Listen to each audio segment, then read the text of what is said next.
Hi, America from my phone, and welcome to another video. Today I wanted to talk about a subject that I've been thinking about for a couple months now, and it's finally time to sit down and have a little discussion on this. I don't know if this is going to be a long video or a short video. I'm just going to let myself maybe ramble a bit. But as you can tell from the title of this video, I want to talk about stan culture and how it just ain't it. I was inspired a while ago by Not Even Emily. Love her.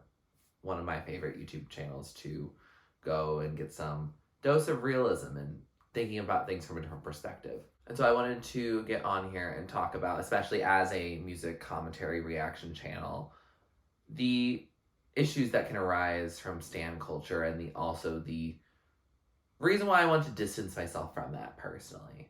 I have historically been a stan of many artists. One could even say I use that term rather loosely. Just any artist I really like and I really want to get more into. I'm like, oh, I'm not just a fan, I'm a stan of them. But I think I just don't like the way that fan phonetically sounds. I think that's the reason why. I feel like I'm more of just a fan of several artists rather than a stan of really, at this point, any of them. Those who don't know, I would define stan as someone who's deeply invested in a musician or other celebrity's work, or even just another person. It doesn't have to be a famous person. But that investment is inherently too deep and without the boundaries that are healthy for a parasocial relationship. For example, I hope I have 0 stans on this channel. Yeah, I hope no one's obsessed with me except for hopefully the love of my life at some point. And any dog I choose to adopt or just surround myself with. But even though that term is used really like, oh, I'm a super fan, I buy all their albums, I want to go to all their concerts and everything,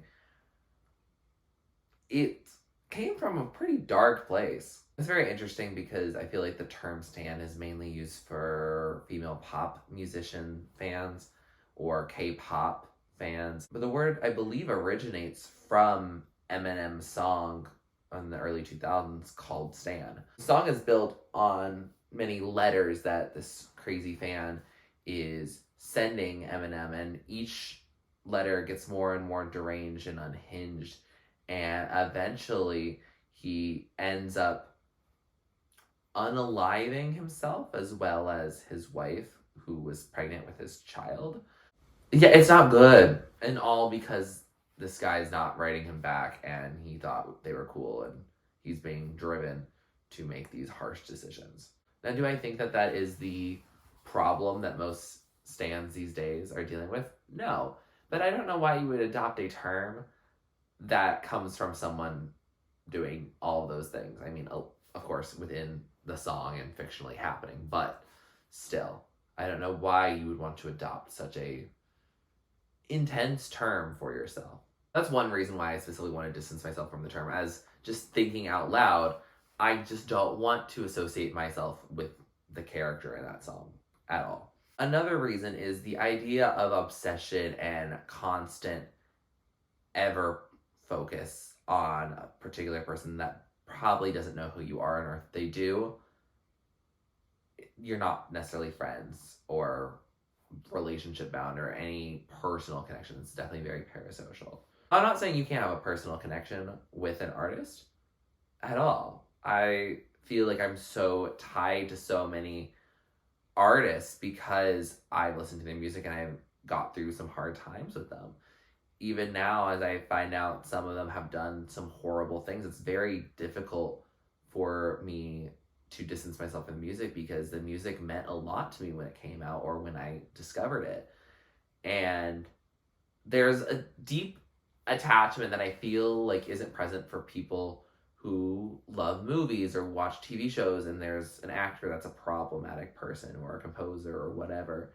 Yeah, I think music, because it deals with your senses in that, and also because you can listen to music while doing other things like having your first kiss or getting married or going through a deep depression. There's a lot of times where music can take you back to that place or get you through a really difficult or amazing time. And I think that's very difficult to then separate it from you if you are supposed to not support that artist anymore.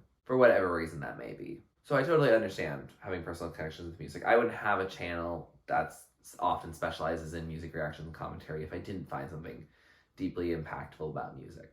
That said, when it comes to their personal lives, I am learning that I simply do not care. Not in the, oh, I don't care about the non-ethical things that they do, but I simply do not care if someone's dating someone, someone's cheating on someone. No, it's not my business. Well, I don't support cheating at all. I don't need to hear news about two celebrities that might be cheating on each other. It's not my business. I don't care.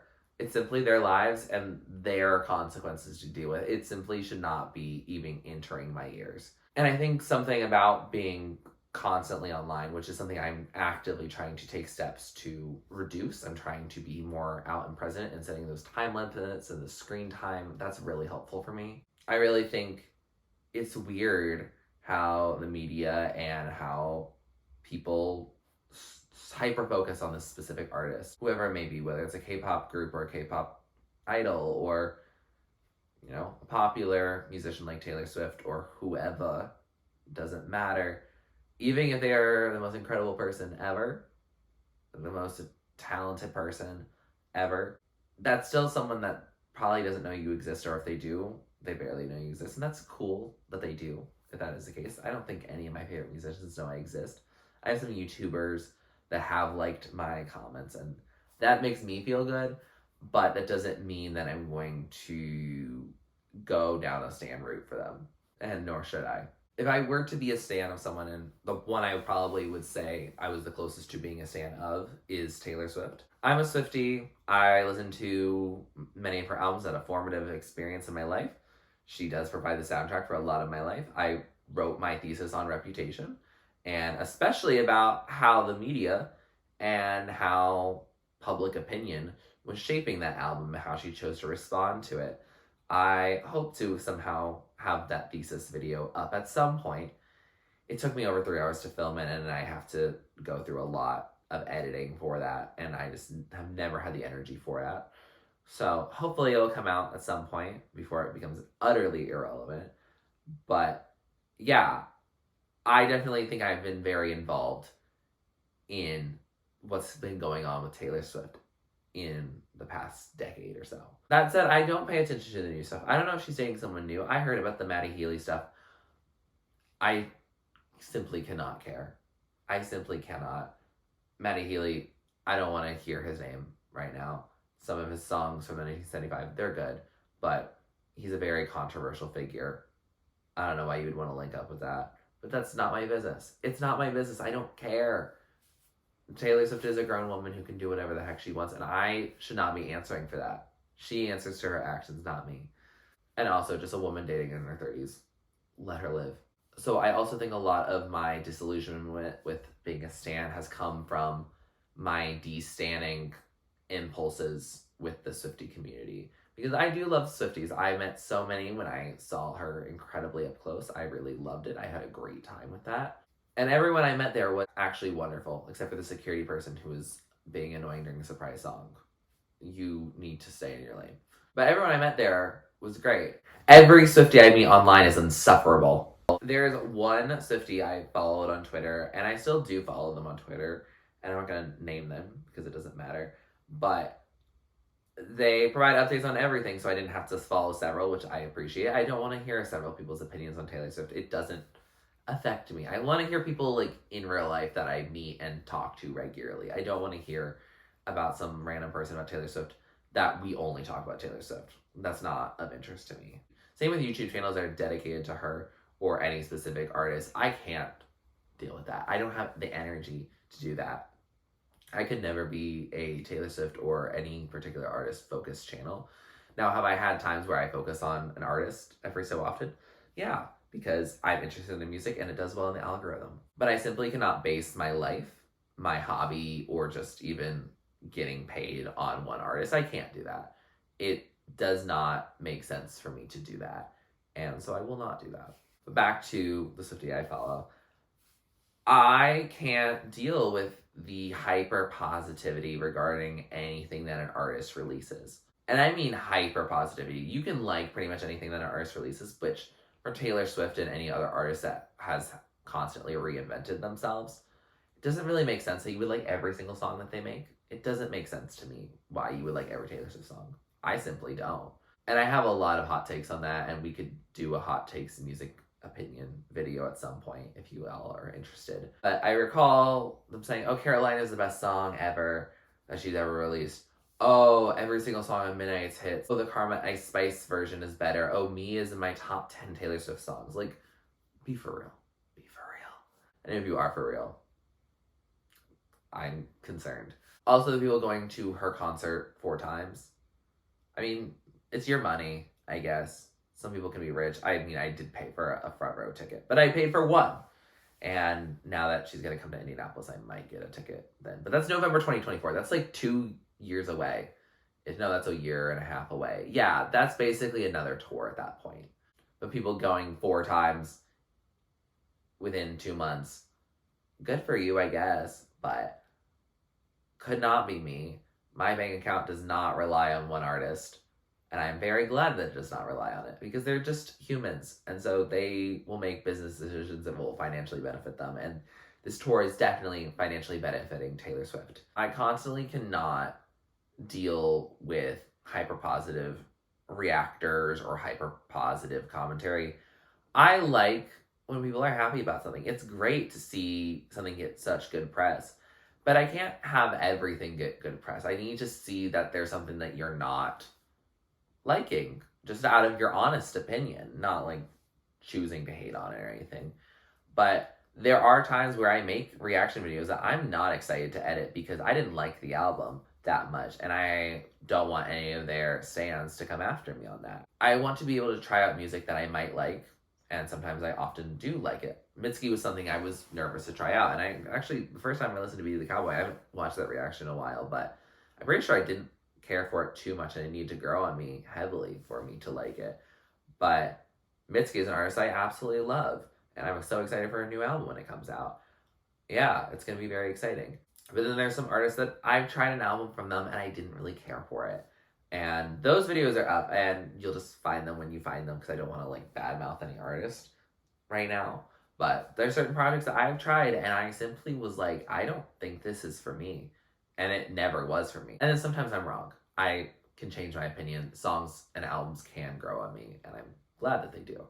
But on that tangent, I really just want to discuss the idea of when something or someone is the main focal point in your life.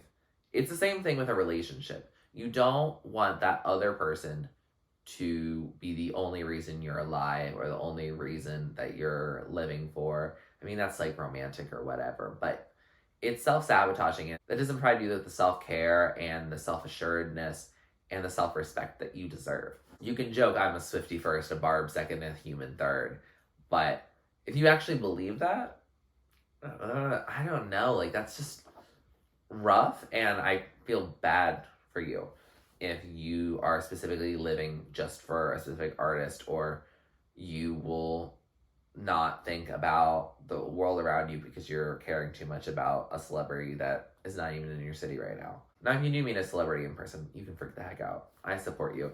Don't make them feel uncomfortable, though. And I feel like all the people that aggressively support an artist online, I feel like if I was that celebrity, I would not want to meet those ones. Don't get me wrong, I love a good compliment, and you can feel free to leave all of your compliments down in the comments below. They definitely won't go to my head. But I also think, yeah, I would want them to be chill and not make me feel uncomfortable and unsafe. Because I can get compliments on dating apps all the time from people who are very concerning. Very, very concerning.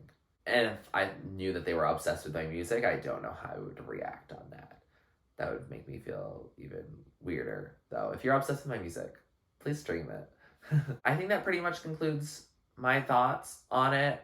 I know this is all over the place, and I'm trying an unscripted vibe for this rather than a more strict, let's know where we're going vibe. I just want to talk with y'all about a topic that I think just needs to be talked about more, and the issues of being a stan. Oh, and also one other thing that I wanted to make sure I definitely included is also the appropriation on Stan Twitter of African American Vernacular English, AAVE for short, and how a lot of terms that are used colloquially by the Black community have been branded and rebranded as internet culture or gay culture or just Stan words.